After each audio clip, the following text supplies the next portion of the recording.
Welcome to Français facile, Easy French. Activez la fonction de traduction pour une meilleure compréhension de l'histoire. Bienvenue dans cette vidéo qui peut vraiment changer votre manière d'apprendre. Si vous avez déjà oublié un mot de français juste après l'avoir appris, si vous avez étudié longtemps mais sans réussir à retenir, ou si vous connaissez une règle sans pouvoir l'utiliser quand vous parlez, alors ce contenu est fait pour vous. Cette leçon n'est pas pour tout le monde. Elle est destinée à vous, apprenants de français, qui voulez progresser avec confiance. Aujourd'hui, vous allez découvrir des étapes simples et efficaces pour comprendre comment fonctionne votre mémoire, mémoriser le vocabulaire plus facilement, retenir les phrases et les structures, et surtout faire confiance à votre cerveau en français. Ce n'est pas une liste de petites astuces rapides. C'est un système clair et profond qui peut transformer votre apprentissage du français dès maintenant. En travaillant ce contenu, vous améliorez votre compréhension du français, votre vocabulaire, votre capacité à parler avec plus d'aisance et votre mémoire à long terme. Que vous appreniez le français pour les études, le travail ou le plaisir, restez concentré. Si vous appliquez vraiment ces étapes, vous sentirez une chose importante. Vous pouvez retenir le français durablement. Étape 1. Comprendre comment fonctionne la mémoire. Avant d'apprendre à mieux mémoriser le français, il faut comprendre pourquoi on oublie. Beaucoup d'apprenants disent « J'oublie toujours les mots. Le français est trop difficile. J'ai une mauvaise mémoire. » Mais la vérité est simple. Vous n'avez pas une mauvaise mémoire. Vous avez une mémoire non entraînée. Le problème n'est pas votre intelligence. Le problème est que nous n'avons jamais appris comment mémoriser correctement. Imaginez que votre cerveau est comme une bibliothèque. Chaque mot de français, chaque phrase, chaque règle est un livre. Si vous mettez les livres n'importe où, sans ordre, sans révision, ils se perdent. Il existe deux types de mémoire. La mémoire à court terme, elle est comme un tableau blanc. Vous écrivez un mot de français, mais si vous ne le répétez pas, il disparaît rapidement. La mémoire à long terme, elle est comme un cahier solide. Quand un mot arrive ici, vous pouvez l'utiliser longtemps. Beaucoup d'apprenants gardent le français seulement dans la mémoire à court terme. Ils lisent un mot sans le répéter, ils apprennent une règle sans exemple, ils étudient vite avant un test sans révision. Résultat, tout disparaît. Exemple simple. Vous apprenez le mot « voisin ». Vous le lisez une fois. Vous dites « D'accord, je comprends ». Le lendemain, le mot a disparu. Pourquoi ? Parce que le mot n'a pas été répété, utilisé dans une phrase, relié à une image ou à une situation réelle. La mémoire est une compétence, pas un don, et toute compétence peut s'entraîner. Étape 2. L'attention est la clé de la mémoire. Voici une vérité essentielle. On ne peut pas mémoriser ce que l'on ne remarque pas vraiment. Si vous écoutez le français sans attention, si votre esprit pense à autre chose, votre cerveau ne garde rien. Chaque jour, votre cerveau reçoit trop d'informations. Messages, vidéos, notifications, pensées. Il doit choisir ce qu'il garde. Et il choisit selon votre attention. Exemple de la vie quotidienne. Vous écoutez une vidéo en français. La vidéo parle, mais vous regardez votre téléphone. Vous pensez à autre chose. Vous ne répétez rien. Plus tard, vous dites « J'ai regardé la vidéo, mais je ne me souviens de rien. » En réalité, vous n'avez pas écouté avec attention. Sans attention, il n'y a pas de mémorisation. À partir d'aujourd'hui, quand vous apprenez le français, regardez vraiment, écoutez vraiment, répétez les mots, donnez quelques secondes de concentration totale. Même 5 secondes de vraie attention peuvent changer votre mémoire. Étape 3. Transformez les mots en images. Votre cerveau ne mémorise pas bien les listes de mots, il mémorise les images. Si je dis le mot « maison », vous ne voyez pas les lettres, vous voyez un bâtiment, une porte, des fenêtres. C'est normal, c'est ainsi que fonctionne le cerveau. Les mots seuls sont abstraits, les images sont vivantes. Exemple avec le vocabulaire. Vous apprenez le mot « chaise ». Si vous répétez seulement « chaise »,« chaise »,« chaise », vous allez vite oublier. Mais si vous imaginez une grande chaise rouge, une chaise dans votre salon, quelqu'un qui tombe d'une chaise, alors votre cerveau crée une image forte. Exemple avec un prénom. Une personne s'appelle Rose. Imaginez une rose rouge dans ses cheveux. Votre cerveau dit « C'est intéressant, je garde ça ». Plus l'image est claire, drôle, un peu étrange, plus la mémoire est forte. Petit exercice. Mots. Pain, chat, livre, lunettes. Image. Un chat mange un pain assis sur un livre avec de grandes lunettes. C'est simple, mais efficace. Ne mémorisez pas comme une machine, visualisez. Étape 4. Utilisez la méthode de l'histoire. Le cerveau n'aime pas les listes, il aime les histoires. Quand vous apprenez des mots sans lien, votre cerveau se fatigue. Mais quand les mots deviennent une histoire, votre cerveau se réveille. Pourquoi les histoires fonctionnent ? Une histoire contient des actions, des images, des émotions, une suite logique. C'est exactement ce que le cerveau aime. Exemple simple. Liste de mots. Pomme, chien, veste, bougie, glace. Si vous répétez ces mots comme une liste, vous oublierez vite. Maintenant, transformons-les en histoire. Une grande pomme tombe sur un chien. Le chien court et met une veste. Il allume une bougie parce qu'il fait sombre. La bougie fait fondre une glace. Fermez les yeux. Vous voyez la scène ? Alors vous retenez les mots. La liste est devenue un petit film. Appliquez la méthode pour le français.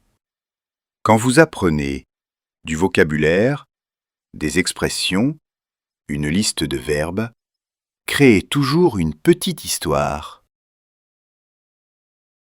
Exemple avec des verbes. Manger, marcher, regarder, dormir. Histoire. Je marche dans la rue. Je regarde un restaurant. Je mange beaucoup. Je suis fatigué et je dors. Simple, mais efficace. Le français devient vivant. Étape 5. Répétez avec des intervalles. Répétition espacée. Beaucoup d'apprenants pensent « J'ai appris ce mot une fois, je le connais ». Mais ce n'est pas vrai. Apprendre une seule fois, ce n'est pas apprendre. Le cerveau oublie naturellement. C'est normal. Pourquoi on oublie? Quand vous apprenez un mot aujourd'hui et que vous ne le revoyez jamais, le cerveau dit « ce n'est pas important » et il l'efface. La solution? La répétition espacée. Répétez plusieurs fois, mais pas le même jour seulement. Voici un rythme simple, niveau A. Jour 1, j'apprends le mot. Le même jour, je le répète le soir. Jour 2, je le revois. Jour 4, je le répète. Jour 7, je l'utilise dans une phrase. À chaque répétition, le cerveau dit « Ah, encore ce mot, il est important » et il le garde plus longtemps. Exemple avec un mot français. Mot confiant. Jour 1. Confiant égale sûr de soi. Phrase. Je suis confiant quand je parle français. Jour 2. Aujourd'hui, je me sens plus confiant. Jour 4. Elle parle avec une voix confiante. Jour 7.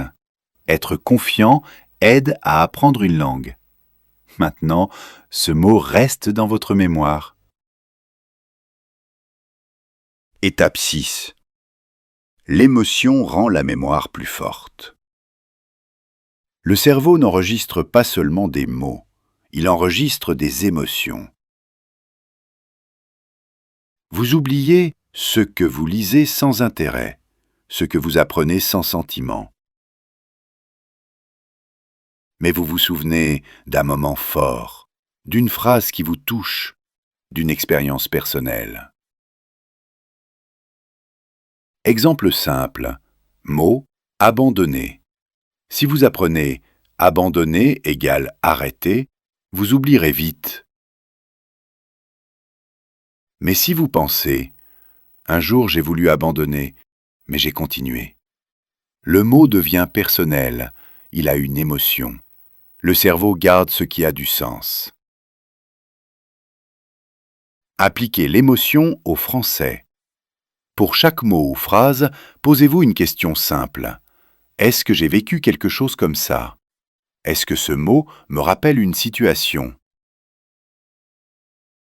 Même une petite émotion est suffisante. Même une émotion imaginée fonctionne. Étape 7. Enseigner pour mieux mémoriser. Voici une règle très puissante. Quand vous enseignez, vous mémorisez 2 fois. Vous n'avez pas besoin d'être professeur. Pourquoi enseigner aide la mémoire? Quand vous expliquez, vous répétez, vous organisez vos idées, vous utilisez vos propres mots. Le cerveau comprend, c'est important, je garde. Comment enseigner le français simplement? Vous pouvez expliquer un mot à un ami, parler seul devant un miroir, écrire une phrase pour expliquer, enregistrer votre voix. Exemple, mot retarder. Vous dites « Retarder, c'est faire quelque chose plus tard. J'ai retardé mon travail hier. » Même si personne n'écoute, votre cerveau apprend. Étape 8. Utilisez les lieux pour mémoriser, le palais mental. Le cerveau aime les lieux. Il se souvient très bien des endroits. Vous vous souvenez sûrement de votre maison, de votre école, d'un lieu de votre enfance. Même après plusieurs années, ces lieux restent clairs dans votre esprit.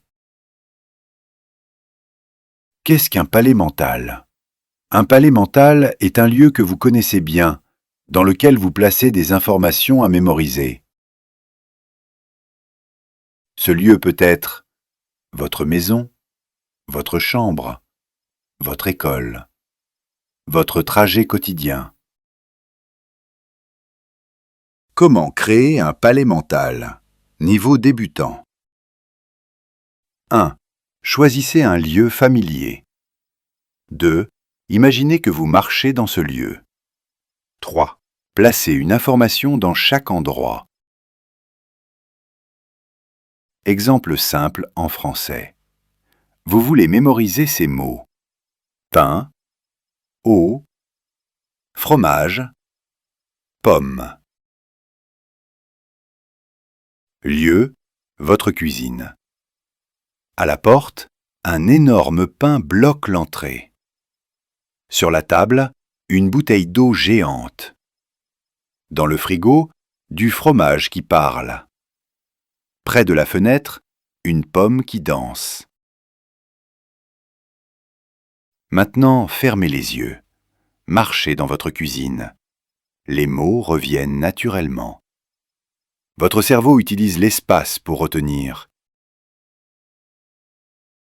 Utilisez le palais mental pour le français. Vous pouvez l'utiliser pour le vocabulaire, les listes de verbes, les étapes d'une leçon, les phrases importantes. Plus vous utilisez le même lieu, plus il devient puissant. Étape 9. Réviser avant de dormir. Voici une règle très importante. Le cerveau travaille pendant le sommeil.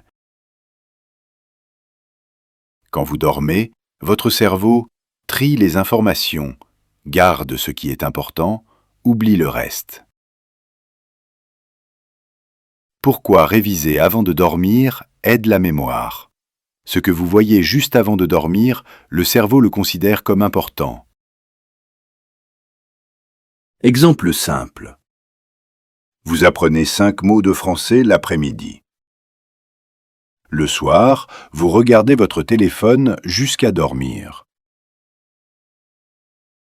Le cerveau garde les images, les vidéos, les messages. Les mots de français disparaissent. Mais si, avant de dormir, vous relisez les mots, dites les phrases doucement, visualisez les images, alors le cerveau dit « C'est important, je garde ».